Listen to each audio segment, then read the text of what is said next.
Hello, welcome to Todd Miller TV. I want to give a market update as far as what's going on here in Las Vegas, but talk about this bank deal that the banks made with the government and how it's affecting us right now. So you're probably noticing here in Las Vegas we have very little inventory and everybody's saying it's AB 284, it's AB 284. Well, that's not really the case. What we're seeing is about 10% AB 284. It's about 30 or 40% of increased demand. We have all these people now flooding in the market to buy. And then it's this other thing, which is this deal that the banks made with the federal government and the states. So we're going to start with AB 284. We're just going to move through the list. So AB 284, all it did was change the foreclosure processing. You have to sign this piece of paper. They're still foreclosing. Every day we have notice of defaults filed, starts the process. Not as many as in the past. Okay? So move that off. Tons of investors coming in. You know, people have left Miami, they've left Phoenix, they're now coming here because they've run out of inventory or prices have gone up. So same thing in Sacramento, you know, prices are starting to go up, inventory has gone down. None of those markets have AB 284, so they can't say that's the reason. Right. So the third thing is this mortgage deal that the banks and the federal government made with the states. So I want to go over it and why it's really important. So first of all, you're probably saying, what is it? Well, it's roughly $25 billion, which sounds like a lot. When you go $25 billion, that's a ton of money. So I'll put this in perspective here. The states and the federal government said, we're going to take $25 billion and we're just going to allocate the banks, and you're going to have to give loan mods, refis, principal reductions in that amount to people. And if you don't do it within 3 years, there's going to be penalties. So you got 3 years to do this, right? So the banks have said, hey, wait a minute, let's not... Those houses we're getting ready to foreclose on that we've already started the process, let's hold off on that. Let's go ahead and do this. Let's wait and try to get them and try to do a loan mod or try to get, because they're trying to get that number down. They've got to get that 25 billion number down.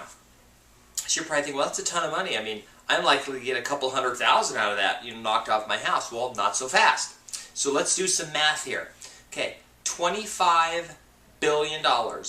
The total mortgage debt in the U.S. right now is about 10 trillion with a T. So a trillion is 1,000 times more than a billion. And I did the math. It's 0.25%. So if you think a 0.25%, that's a quarter of a percent, that's 1/400th. If you think by having your principal reduced by a 400th of the amount is going to make a difference, well, you're sorely mistaken. I'll give you an example.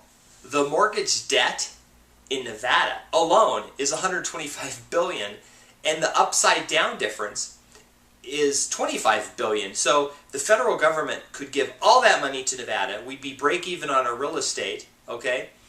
But not any of the other states would get a penny, so it wouldn't really solve the problem. So I just want to make a point that this isn't real. This isn't a real big thing, okay?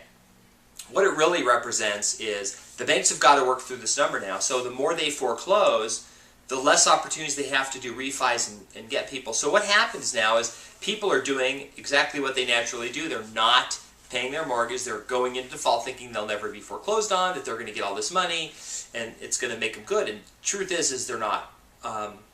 So what's going to happen is the banks are going to go through this for probably the next 3 years. They'll slowly realize, okay, this house is vacant, these people have disappeared, and then they'll foreclose, which is what we're seeing.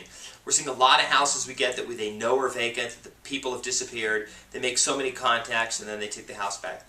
That just started in February, right when, you know, our inventory started disappearing. That's the real big reason. We're going to see that continue for a while. AB 284, are we going to have an impact? Yeah, maybe a little bit. That's all people talk about. They want a specific thing to define the problem, but that's not the problem. There are other things out there that are causing this shortage specifically. And to prove this, look at Phoenix. They don't have AB 284. Look at Sacramento. Look at Miami. I just came back from the National REO Brokers Association. Almost everybody there is telling me we're out of inventory. It has nothing to do with AB 284. That's a local Nevada thing. Every other state's having the same problem.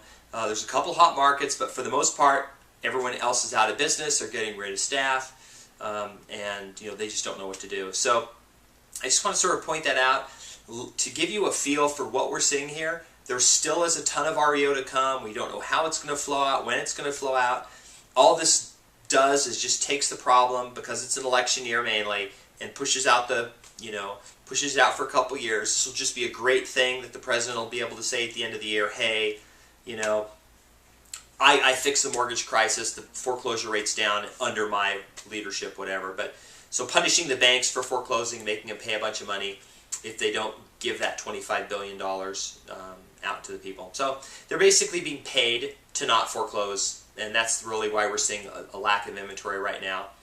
So anyway, I just wanted to share that with you. That's sort of the macro thing of what's going on all over the country and here in Las Vegas as well. Anyway, hope to see you on another video. Thanks.